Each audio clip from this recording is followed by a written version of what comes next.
મિત્રો સાયકથી તો આજે વિસ્તાર છે અત્યારે મેઘપર બોરીચી અને મેઘપર કુંગાણી એ ગાંધીધામ મહાનગરપાલિકા એને મળાવવામાં આવે અરે એવી ચર્ચા થઈ રહી છે. કદાચ તો આ લોકોને એને મળાવવામાં આવે કદાચ જાન પણ છૂટી જાય, કારણ કે એમને પછી બધી વ્યવસ્થા મળે. પરંતુ હાલની પરિસ્થિતિ અત્યારે શું છે તમે જોઈ શકો છો, ચારે બાજુ પાણી ભરાણા છે. પરંતુ મારે અત્યારે આજે લોકો ભેગા થયા છે, ધરા રેસિડેન્સી હોય કે મેઘપરમાં અનેક જગ્યાએ આવી સોસાયટીમાં જે તકલીફો છે એનાથી લોકો અત્યારે જજુમી રહ્યા છે, ક્યાંક ને ક્યાંક એમને ન્યાય મળે એના માટે. પરંતુ જ્યારે પણ કદાચ આ વિસ્તાર ભરાવામાં આવે ગાંધીધામ મહાનગરપાલિકામાં, તો હું આ તમે જેટલા લોકો જોઈ રહ્યા છો હું એને ચોક્કસથી કહીશ, અને જે લોકો અહીંયા જે રહીશો છે અહીંયા રહી રહ્યા છે વર્ષોથી એમને પણ ચોક્કસથી કહીશ કે જ્યારે પણ ઇલેક્શન આવે ગાંધીધામ મહાનગરપાલિકાનું, ત્યારે તમે ક્યાં બટન દબાવો છો ને એનું તમને ધ્યાન રાખવાનું છે. કારણ કે પછી કોઈ કાઉન્સિલર નથી આવતા, કોઈ ચૂંટાયેલા પદાધિકારીઓ નથી આવતા અને કોઈ અધિકારીઓ નથી આવતા. જ્યારે પણ કાંઈ થાય છે એટલે લોકોને જ આવી રીતે બહારે આવવું પડે છે અને પોતાના હક માટે લડવું પડે છે. બાકી કોઈ લડ્યા વગર કોઈ એમની બાજુમાં પણ નથી આવતું. નમસ્કાર દર્શક મિત્રો, સ્વતંત્ર સમાચારમાં આપનું હાર્દિક સ્વાગત છે. મિત્રો, વાત કરવી છે અંજારના મેઘપર બોરીચી વિસ્તારની. અત્યારે જે દ્રશ્યો નિહાળી રહ્યા છો આ દ્રશ્યો છે મેઘપર બોરીચીમાં આવેલી ધરા રેસિડેન્સીના. અત્યારે તમે પાછળ બહેનોને આવતા જોતા હશો. હું તમને ચોક્કસથી જણાવીશ કે આ જે વિસ્તાર છે અહીંયા ખરેખર તો સરકારને પોતે તો નથી પહોંચી શકતી, પરંતુ એક નાવડી અથવા તો એક બોટ અહીંયા આપી દે તો અહીંયાના લોકોને સરળતા રહે સોસાયટીની બહાર નીકળવામાં. આ એ વિકાસ છે કે જે આ વિકાસ એ પાણીમાં બેસી ગયો છે અને અહીંયાના લોકો અત્યારે ક્યાં જાઉં ક્યાં ન જાઉં એના અંજસ મંજસ વચ્ચે અત્યારે મીડિયાને બોલાવવામાં આવી છે. વારંવાર ગ્રામ પંચાયતમાં જાય છે, સરપંચ પાસે જાય છે અને અનેક કચેરીએ જાય છે, પરંતુ આ જે પ્રશ્નથી જે છુટકારો મળવો જોઈએ એ છુટકારો નથી મળી શકતો. આપણું આ વહીવટી તંત્ર અને આપણા જે અધિકારીઓ અને જે ચૂંટાયેલા પદાધિકારીઓ છે એમને લોકોની નથી પડી. ફક્ત ઇલેક્શન આવે છે એટલે ઘરે જઈ ઘંટડી મારવાની અને અમને મત આપો, બસ એટલું કહેવાનું. અને આ બધા તમે જોઈ રહ્યા છો આ વિકાસના નામે મત આપી દે છે કે નાત જાત જ્ઞાતિ ભેદભાવમાં આપી અને મત આપી દેતા હોય છે. તકલીફ એ બાબતની છે. જો આપણો પ્રતિનિધિ એવો હોવો જોઈએ કે અહીંયા આવે, આ લોકોની શું સમસ્યા છે, આ પાણી વચ્ચે ઉતરવો જોઈએ. અત્યારે આ કેમ બધા પાણી વચ્ચે ઉતર્યા છે અને અમે પણ પાણી વચ્ચે ઉતર્યા છીએ લોકોની શું તકલીફ છે જાણવા માટે. પરંતુ ક્યારે ચૂંટાયેલો પ્રતિનિધિ અહીંયા પાણી વચ્ચે નથી આવતો કે ક્યારે કોઈ અધિકારી જે લાખો રૂપિયાનો પગાર લે છે અહીંયા આવવા માટે મજબૂર નથી થતો. આજે અમરીમાં આવ્યા છે કે આ લોકોને ક્યાંક ને ક્યાંક ન્યાય મળે અને પોતાને જે હક મળેલા છે એ હક એમને મૂળભૂત પાછા મળે.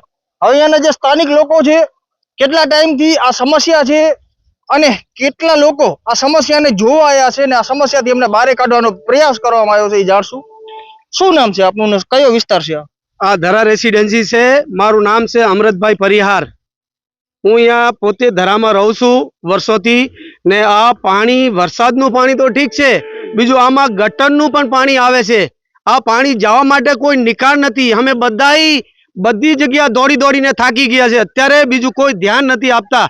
બધી જગ્યા બધી સોસાયટીના મળીને એક માણસ નથી, બધી જગ્યા જઈને આવી ગયા છે. બીજું આજ સુધી આ પાણીનો નિકાલ કોઈ નથી કરી આપ્યું, કોઈથી નથી થતું. ને હજી સુધી તમે બધા જોવો છો આ પાણીના કારણે અહીંયા કોઈ બિસ્લરી પાણી વાળો આવવા માટે રાજી નથી ને કોઈ દૂધ વાળો આવવા માટે રાજી નથી. અમે બધા કોઈ છોકરાઓને સ્કૂલ કેવી રીતે લઈને જવું આ અમને વિચારવું છે. કેટલા દિવસથી છોકરાઓ ઘરે બેઠા છે, કોઈ છોકરાઓ સ્કૂલ નથી જતા.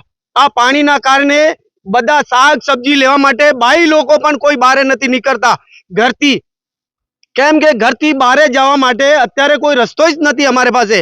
ને પાણીનો કોઈ નિકાલ હજી સુધી નથી થયો. તમે બધા જોઈ શકો છો ને જોઈ રહ્યા છો કે આ એવી સ્થિતિમાં બાઈ લોકો કેવી રીતે બહાર જાય ને કેવી રીતે માર્કેટથી શાકભાજી લાવે, આ તમે બધું જોઈ જ રહ્યા છો. બીજું હજી સુધી કોઈ નિકાલ નથી ને કોઈ ઓફિસર લોકો કોઈ જવાબ આપતા નથી. આ તમે જોઈ શકો છો.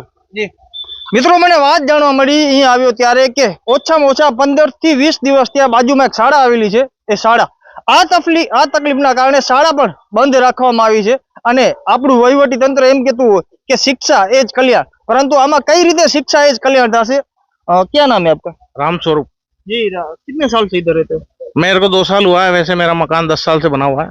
कैसी परिस्थिति है? परिस्थिति तो बहुत बेकार है, उनको शर्म भी नहीं आ रही, थोड़ा बहुत भी विचार नहीं रहे। इतने दिन से पानी भरा हुआ है, इसके अंदर गटर का पानी बहुत ज्यादा भरा हुआ है और गटर के पानी से ही पानी पूरा कलर चेंज हो गया और हम उसके अंदर खड़े हैं। बड़े शर्म की बात है हमारे लिए कि हमको ऐसी परिस्थिति में रहना पड़ रहा है और इसका कोई निकाल नहीं है अभी तक। और आसपास में सोसाइटियां बनी हुई, उन्होंने दीवार खींच रखी है और जो रास्ता इसका पानी निकलने का था वो बंद कर रखा है। और सामने से पानी आता है वो भी हमने एक कंडला समुद्र बना रखा है और समुद्र की तरह हम संग्रहण कर रहे हैं इसका। इसके अंदर गंदगी का पानी भी आ रहा है और कोई इसका निकाल नहीं हो रहा अभी तक। और हमें ऐसी परिस्थिति में पड़े हुए, सबके साथ हमने बातचीत कर ली लेकिन अभी तक कोई निकाल नहीं हुआ इसका। જી બેન કયો વિસ્તાર છે? ઘરા રેશિંડે ગયા હતા સરપંચ કને ગયા હતા? સરપંચ પાસે 3 વાર ગયા હતા. સરપંચ 3 વાર આવ્યા હતા. અમારી મેન પ્રોબ્લેમ સ્કાય વન ની છે. સ્કાય વન આજ 2 વર્ષ થયા બાઉન્ડ્રી લગાવી દીધી ત્યારનો આ પાણીનો કોઈ નિકાલ નથી. અમે રાધેકૃષ્ણ સોસાયટીમાં નિકાલ કરવા ખુદના પૈસા ભેગા કરી સોસાયટીમાંથી નિકાલ કરવા ગયા હતા તો એ લોકોએ પાછું ઉપર બાંધ કરાવવાની શક્યતા કરી અને અમને બધાને ત્યાંથી હટાવી દીધા. પછી અમે ગયા સ્કાય વનમાં કીધું તો કે આજે કરશું કાલે કરશું આનો નિકાલ. અને આજના રિઝલ્ટમાં એવું આવે છે કે તમારું એ ક્યાંયથી શક્યતા નથી પાણી જવું. આજ એટલા વર્ષોથી 12 વર્ષ થયા પાણીનો નિકાલ સ્કાય વનમાંથી જ હતો અને ત્યાંથી જ અમારો નિકાલ છે અત્યારે હાલમાં. પણ સ્કાય વન વાળા એવું કહેવા માંગે કે અહીંથી તમારો નિકાલ હવે થશે નહીં. તો હવે આ અમારે જાવું કઈ જગ્યા ઉપર? જી પ્રમુખ આવ્યા હતા તો શું અહીંયા આવી રીતે આપણે ઊભા છીએ એમ ઊભા હતા ના, તો શું કરતા? બસ ઈ ગાર્ડનમાં ગણપતિ ગાર્ડનમાં મીટિંગ રાખી અને જોવા ત્યાં હતા કેવી સ્થિતિ છે? ના કોઈ વસ્તુ કરવા આવ્યા નથી. નથી જોવા આવ્યા? ના બરાબર. શું કહેશો વધારે આગળ ક્યાં અમે 15 દિવસથી થોડી મહેનત કરીએ છીએ બધા આખી સોસાયટી વાળા. રાતે મીટિંગ કરે, છોકરાઓ રાતે નોકરીથી આવે ત્યારે મહેનત કરે પણ કોઈ ઈલાજ આવતો નથી. બધા કહે છે કાંઈ નહીં થાય, કાંઈ નહીં. કાયન્સ વાળાઓ એમ કે કાંઈથી પાણી જવાનો કોઈ નિકાલ નથી. આજે અમે કાલે ગયા, પરમ દિવસે ગયા, રોજ અમે 2-3 લેડીઝ બધા જે જેન્ટ્સ બધા કોઈ છૂટી પર હોય ત્યારે આવે, અમારા હાથે સાથ આપે પણ કોઈ નિકાલ આવે એવું નથી. કે કોઈ નિકાલ નહીં આવે, કોઈ નિકાલ. તમને કે આજે લાવીશું માપણી લાવીએ, આજે માપણી લાવીએ, કાલે માપણી કે માપણી લાવવાની અમને આપી. હવે ક્યાં માપણી હવે અમને થાય બોલો? અમારે આ 5 સોસાયટીનું પાણી ભેગું થઈ અને ધરા રેશિંડીમાં આવે છે. આનો નિકાલ કોઈ છે જ નહીં. અમે ગાયત્રીમાં પણ ગયા હતા કે તમારું પાણી બંધ કરો તો અમારે થોડી શાંતિ રહે. અત્યારે તો અમે તળવાળા વિસ્તારમાં ઊભા છીએ, બાકી પાછળના વિસ્તારમાં જાશું તો કમર સુધી પાણી છે. ત્યાં અમારી સ્કૂલ આંગણવાડી 2 આવેલી છે. આજે 25 દિવસ ત્યાં સ્કૂલ પણ બંધ છે અને આંગણવાડી પણ બંધ છે. આંગણવાડી વાળા બેન ઘરે ઘરે નાસ્તો દેવા પણ જઈ રહ્યા છે અત્યારે. મિત્રો શાયદથી તો આપણું આ મેઘપર બોરીચી અને મેઘપર કુંભાડી હવે કદાચ ગાંધીધામ મહાનગરપાલિકા સાથે એને મળાવવામાં આવે. બાકી આ બધા વિષયને લઈ તમે શું કર્યા છો કમેન્ટ દ્વારા જરૂરથી જણાવજો. રોહિત ઠક્કર સાથે નીરવ ગોસ્વામી, સ્વતંત્ર સમાચાર, મેઘપર, અંજાર, કચ્છ.